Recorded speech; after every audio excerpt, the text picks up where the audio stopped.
जी dear students, आपको याद होगा कि लास्ट टाइम हमने लेक्चर नंबर 1 के अंदर जिन कॉन्सेप्ट्स को डिस्कस किया था उसमें था कि हमने सबसे पहले कंप्यूटर की बसेस के बारे में बात की थी, जो कि आर्किटेक्चर के अंदर था कि एक कंप्यूटर जो है वो मेमोरी, सीपीयू और पेरिफेरल्स के दरमियान जो डाटा को कम्युनिकेट करता है वो इन ये चीज़ें आपको, ये डायग्राम आपको याद होगी कि प्रोसेसर में, मेमोरी में और पेरिफेरल्स में जो कम्युनिकेशन होती है, तो जो इलेक्ट्रिकल पाथ हैं इन तीनों के दरमियान, जो इलेक्ट्रिकल वायर हैं, समझ लें आप, जो इलेक्ट्रिकल पाथ हैं वो पाथ्स जो हैं वो कंप्यूटर बसेस कहलाती हैं।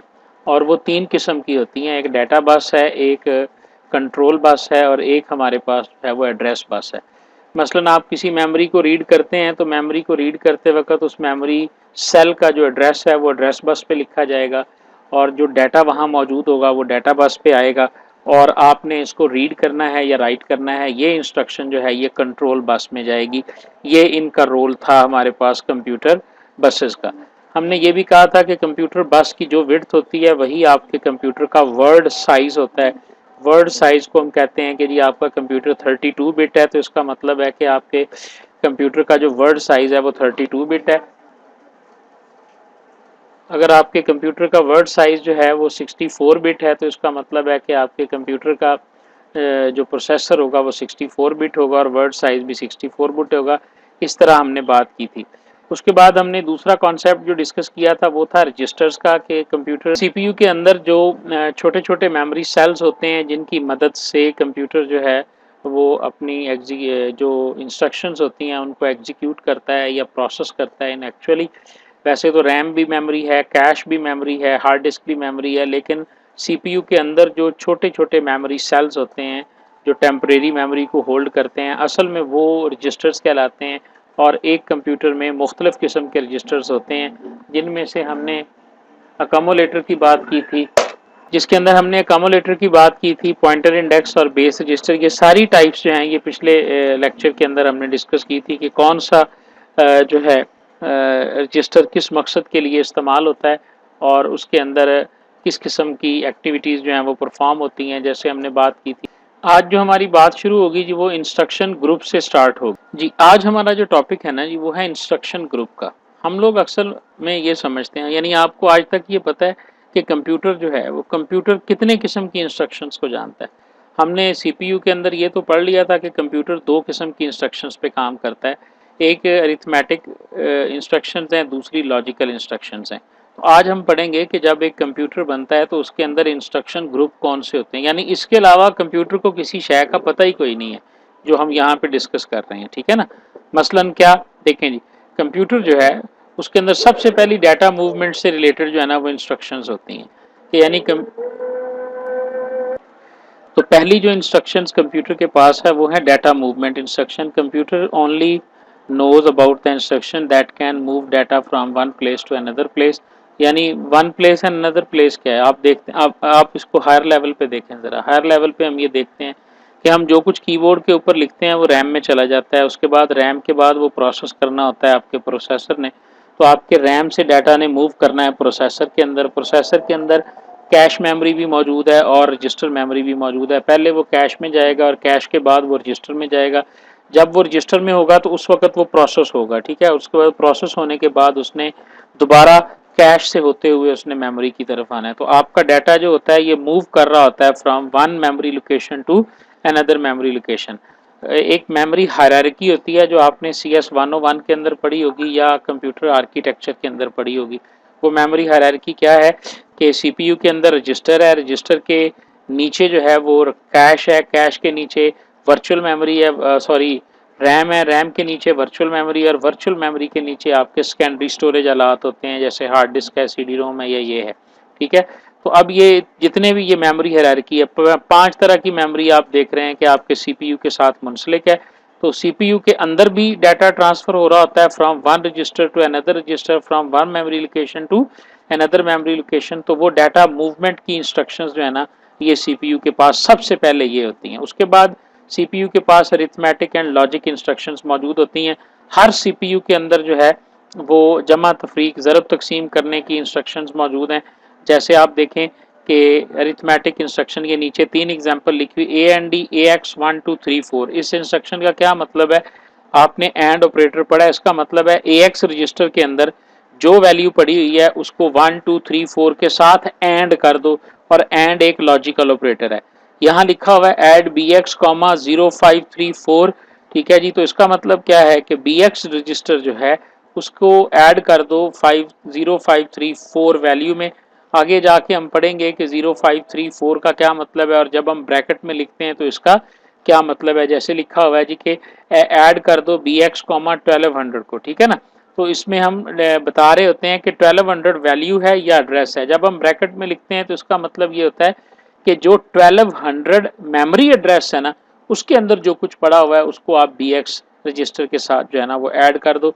तो ये हमारे पास डिफरेंट किस्म की इंस्ट्रक्शंस जो है ना वो मौजूद होती हैं। अच्छा जी, ये देखें वही बात लिखी हुई है कि डाटा प्लेस्ड एट एड्रेस 1200। उसके बाद जो अगली इंस्ट्रक्शंस है वो क्या है? वो प्रोग्राम के कंट्रोल की इंस्ट्रक्शंस है। हम पढ़ के आए हैं कि पीछे हमारे पास एक प्रोग्राम काउंटर रजिस्टर भी मौजूद होता है। अब इसमें क्या होता है, आप देखें कि याद करें थोड़ा सा पिछले लेक्चर में, हमारा जो एक प्रोग्राम होता है ना, आप ना समझें कि आपने असेंबली लैंग्वेज में प्रोग्राम लिखा है, आप ये समझें कि आपने जो है वो एक C++ के अंदर जो है ना वो आपने एक प्रोग्राम लिखा। तो हाँ, आप यही समझें कि आपके पास ना एक हाई लेवल लैंग्वेज का प्रोग्राम है। उसके अंदर आप देखें आपका जो प्रोग्राम होता है ना, आप किस तरह डिफाइन करते हैं बना सेट ऑफ इंस्ट्रक्शंस को। ठीक है, मैं अच्छा ये है हमारे लिए प्रोग्राम क्या है, ये डेफिनेशन एक यूजर के प्रोस्पेक्टिव से है, प्रोग्रामर के प्रोस्पेक्टिव से है। प्रोग्रामर क्या करता है? सेट ऑफ इंस्ट्रक्शंस देता है given to the computer how to perform and what to do. ये है कंप्यूटर प्रोग्राम। लेकिन सीपीयू के पास वो क्या होता है? सीपीयू के पास वो जो सेट ऑफ इंस्ट्रक्शंस होती है ना, वो सिर्फ सेट ऑफ इंस्ट्रक्शंस नहीं होती बल्कि ऑर्डर्ड सेट ऑफ इंस्ट्रक्शंस होती हैं। ये फर्क है सीपीयू के व्यू पॉइंट का और प्रोग्रामर के व्यू पॉइंट का। मसलन कैसे?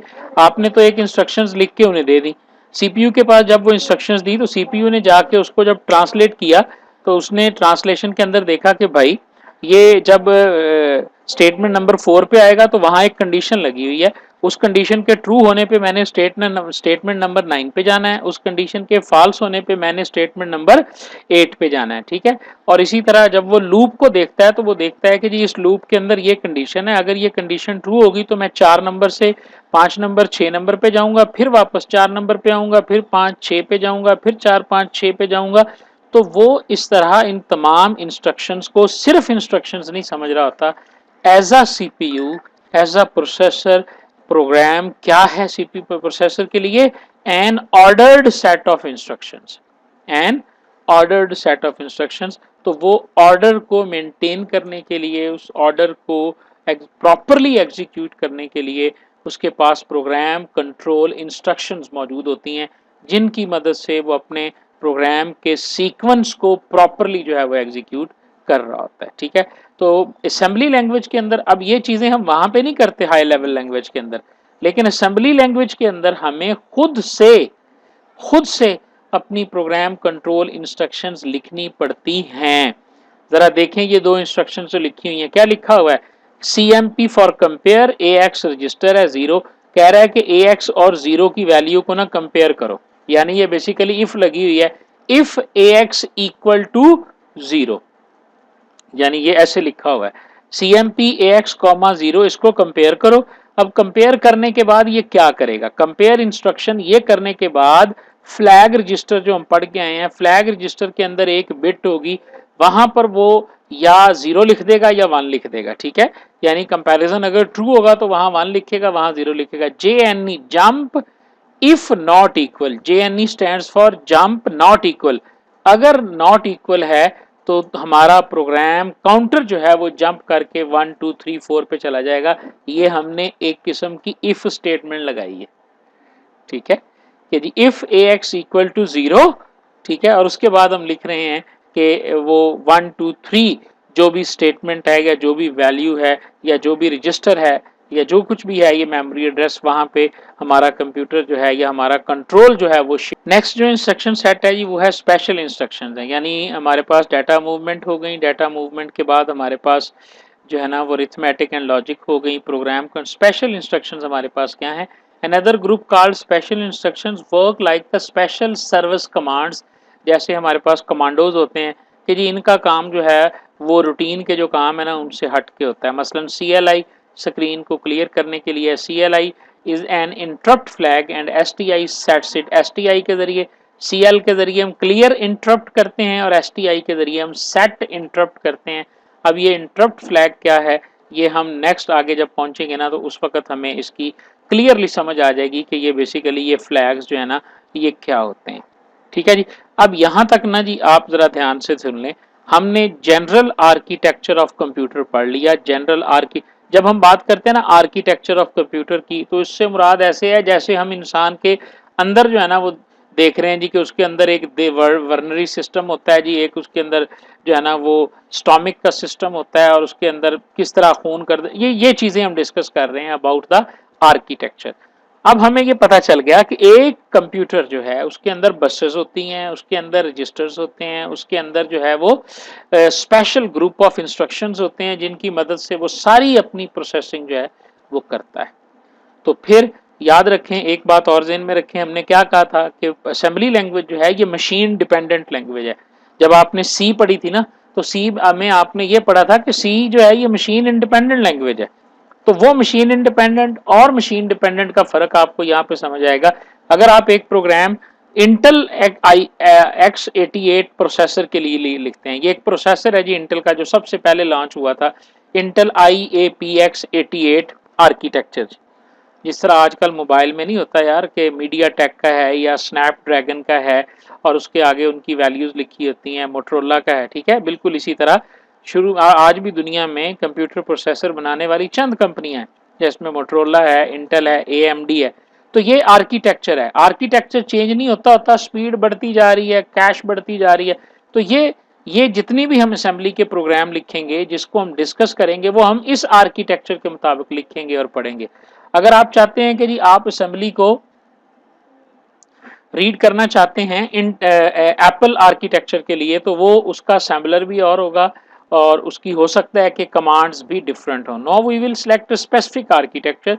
सो इसलिए हम जिस आर्किटेक्चर के लिए असेंबली लैंग्वेज के प्रोग्राम्स देखेंगे, सीखेंगे या पढ़ेंगे, जो भी आप अपना ऑब्जेक्टिव सेट कर सकते हैं कि जी हमने सिर्फ इसको देखना है, हमने इसको नहीं वाकईतन सीखना है या कुछ भी है, ठीक है। तो उसके लिए हम जो आर्किटेक्चर सेट कर रहे हैं वो आर्किटेक्चर हमारे पास है इंटेल एडवांस्ड प्रोसेसर एक्सटेंशन 88। ये IAPX जो 88 है ना, ये बेसिकली स्टैंड करता है Intel advanced processor extension 88। Basically हम इसको सिंपल वर्ड में ना 8088 भी कहते हैं, ठीक है।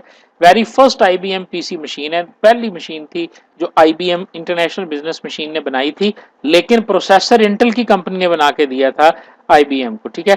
हमारी जितनी भी डिस्कशन होगी वो 8088 के हिसाब से होगी। हम IPAX 386 ये भी एक प्रोसेसर था, इसके अंदर भी 8088 आर्किटेक्चर था। तो सबसे पहले तो हम बात करते हैं इसका वर्ड साइज क्या था। तो इसका वर्ड साइज था सिर्फ 16 बिट ना, ये 16 बिट प्रोसेसर था with its accumulator and all register of 16। इसका क्या मतलब हुआ, हम रजिस्टर में पढ़ के आए हैं कि जिसका वर्ड साइज 16 है, इसका मतलब है कि उसके अंदर जितने भी रजिस्टर्स हैं वो सारे के सारे रजिस्टर्स जो हैं वो 16 बिट के रजिस्टर्स हैं, वो 32 बिट या 64 बिट रजिस्टर नहीं है। ठीक हो गया जी। आपने मजीद भी जी इसको पढ़ना है, पढ़ के जो पॉइंट आपकी समझ में आए आपने अंडरलाइन कर लेने हैं MCQs के हवाले से। उसके बाद हम इसकी हिस्ट्री की बात करते हैं जी। Intel did release some 4 bit processors in the beginning, और उसने 4 बिट के प्रोसेसर बनाए थे। फॉर मीनिंगफुल प्रोसेसर वाज 8080, जिसको 8 बिट प्रोसेसर का नाम दिया गया था। तो ये एक पॉपुलर प्रोसेसर था जी, इसका सिंपल डिज़ाइन था, वर्सटाइल आर्किटेक्चर था 80। ये सिंपल हिस्ट्री है जी जो आपने पढ़नी है। और आप ज़रा ये इंटरेस्टिंग थिंग देखें जी, तमाम जो स्टूडेंट्स हैं ना जी, ज़ुनैरा, सैफ एंड हिरा एंड अब्बास अली अब्बास, ज़रा उस प्रोसेसर की स्पीड देखें जी क्या थी, 4.43 मेगाहर्ट्ज़। और आज हम बात कर रहे हैं और काम कर रहे हैं आज के दौर में गीगाहर्ट्ज़ के ऊपर, और कई कई कोर के, यानी अगर क्वाड कोर है तो इसका मतलब है कि 1.7 या 1.8 गीगाहर्ट्ज़ के 4 प्रोसेसर जो हैं वो आपके सिस्टम में लगे हुए हैं। तो ज़रा अंदाज़ा लगा लें जी कि इस कंप्यूटर की इब्तिदा कहाँ से हुई है। 4.43 मेगाहर्ट्ज़ का प्रोसेसर था, और वो प्रोसेसर क्या काम करता होगा और कितना जो है ना वो उसके अंदर जो है ना वो कैपेसिटी होगी। ठीक है जी। 12 after 25 years and thick is specially handed very now and then, और उसके बाद फिर ये सफ़र चलता गया और आज इंटेल जो है उसके पास एक बेहतरीन आर्किटेक्चर कोर और ये मौजूद है। जो आर्किटेक्चर ये था, जो आजकल आर्किटेक्चर मौजूद है, इसके ऊपर हम बात करें तो इसमें जो रजिस्टर्स की तादाद है वो कितनी है। देखो पहले हमने रजिस्टर्स को पढ़ा है जनरली, अब हम स्पेसिफिकली उस आर्किटेक्चर के हिसाब से देख रहे हैं। तो हमारे पास जो इंटेल आर्किटेक्चर का 8088 प्रोसेसर है, कई नाम है जी इसके, IPAX88 या 8088 जी। इस आर्किटेक्चर में टोटल जो रजिस्टर्स हैं वो 14 हैं, ठीक है। ये बाकायदा उनके नाम लिखे हुए हैं जी, AX, BX, CX और DX, और बाकी SP, ठीक है, स्टैक पॉइंटर है, BP है, SI है, DI है, और ये इसी तरह इंडेक्स फॉर आई है। सारे नाम तो मुझे भी ज़ाहिर है याद नहीं होंगे, ठीक है। ये फ्लैग रजिस्टर आ गया, ये हमारा इंस्ट्रक्शन पॉइंटर आ गया, ठीक है, और ये बाकी सारे के सारे रजिस्टर्स मौजूद है यहाँ पर। अगर अब ये 16 बिट हैं, क्या है 16 बिट, और 16 बिट में कितने बाइट्स होते हैं जी, क्यों जी बताएं ज़रा मुझे, सिर्फ मुझे ही ना रोज़े के साथ खपाते रहें। 16 बिट्स हों तो कितने बाइट होंगे जी, इसका मतलब है ये कितने बाइट रजिस्टर है जी। जी शाबाश जी, 2 बाइट बनेंगे जी, बिल्कुल सही कहा आपने। अब ये जो 2 बाइट्स है ना, ये जो 2 बाइट है ना, अब आप गौर से देखें, ये 2 बाइट है, यहाँ पे ना एक लाइन लगाई हुई है कि जो AX, BX, CX और DX है ना, ये बेसिकली हैं 2 बाइट का रजिस्टर है, लेकिन कभी कभी हम इसको सिंगल बाइट में भी यूज कर सकते हैं। आपको थोड़ा सा याद होगा, जैसे मैंने फ्लैग का नहीं कहा था कि flag register as a unit नहीं डील होता है, इसके पूरे दो बाइट यूज नहीं होने, बल्कि 16 बिट, हर बिट का अपना मतलब है। पहली बिट किस काम आती है, दूसरी किस काम आती है, तीसरी किस काम आती है, ये सारा ना डिफरेंट है इसके अंदर। तो इसी तरह फ्लैग रजिस्टर जो है वो एज अ यूनिट काम नहीं करता, और जो जिसकी बात हम कर रहे हैं ये जो है AX, BX और CX, ये 2 बाइट के रजिस्टर हैं, और इस लाइन ये शो कर रही है कि जब कभी हमें ज़रूरत पड़े तो हम इसकी सिंगल बाइट को भी यूज़ कर सकते हैं। अगर मैं चाहता हूं कि AH, तो इसका मतलब है मैं AX की 1 बाइट यूज़ कर रहा हूं। अगर मैं H for high, low for lower, ये हायर बिट है और ये लोअर बिट है, ये B की है। अब इनके नाम पढ़ लें जी। ये जो AX, BX, CX हैं, इसका नाम इंटेल आर्किटेक्चर के मुताबिक है जनरल पर्पज रजिस्टर्स, ठीक है। AX, BX, CX और DX, in general purpose register से हम क्या क्या काम ले सकते हैं।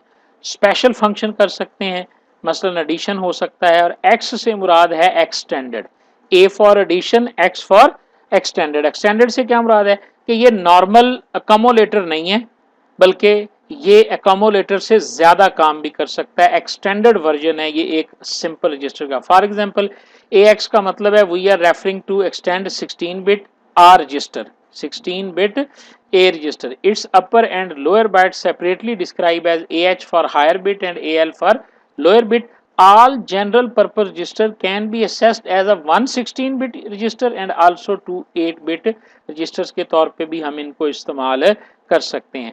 AX जो है it stands for accumulator, even though all general purpose registers can be used and the accumulator। हालांकि जो इसका accumulator register है वो AX है, accumulator extended, लेकिन आप BX को भी accumulator के तौर पे यूज कर सकते हैं, CX को भी कर सकते हैं, यही खूबी है। और जब मैंने रजिस्टर्स के बारे में आपको पढ़ाया था तो मैंने ये बात वहाँ वाजे की थी, आपको याद होगा, मैंने ये कहा था कि रजिस्टर्स जो हैं वो जो मॉडर्न हैं उनके अंदर रजिस्टर्स जो हैं वो सिर्फ अपने स्पेसिफिक मकसद के लिए इस्तेमाल नहीं होते, बल्कि उनको आप किसी और मकसद के लिए भी इस्तेमाल कर सकते हैं, ठीक है जी। इसी तरह आप देखें जी, BX stands for base, base because of its, जो इसका मेन रोल है वो ये है कि हम मेमोरी का बेस एड्रेस इसके अंदर स्टोर किया करेंगे। CX स्टैंड फॉर काउंटर, इसको हम काउंटर रजिस्टर के तौर पे यूज करेंगे, जो पीछे हम सारे टाइप पढ़ के आए हैं। एंड DX फॉर डेस्टिनेशन, तो इसको आमतौर पे हम डेस्टिनेशन के तौर पे यूज किया करेंगे। अगर हम दो वैल्यूज को जमा करना चाहते हैं, हम चाहते हैं कि वो उसको स्टोर कर लें, तो हम डेस्टिनेशन DX के अंदर उसको स्टोर करेंगे। ABCR in letter sequence as well as depict some special functionality of the register. यानी क्या मतलब है इसका कि ABCD, वैसे तो ये नाम के हिसाब से ये पहला रजिस्टर, दूसरा रजिस्टर, तीसरा रजिस्टर, चौथा रजिस्टर, लेकिन लकीली उन्होंने इनके नाम भी रखे हैं, A for accumulator, B for base, C for counter and D for destination registers. तो ये वो रजिस्टर्स हैं जो इंटेल आर्किटेक्चर के अंदर पहले हैं जी। इसके अलावा इंडेक्स रजिस्टर्स हैं एसआई, जिसमें हम मेमोरी का रखेंगे लेट्स सपोज एक एड्रेस, और लूप वगैरह के अंदर हम एक एक करके इंडेक्स बढ़ाते जाएंगे। ये एसआई और डीआई जो हैं, ये दोनों जो रजिस्टर्स हैं उस आर्किटेक्चर में, ये इंडेक्स रजिस्टर हैं।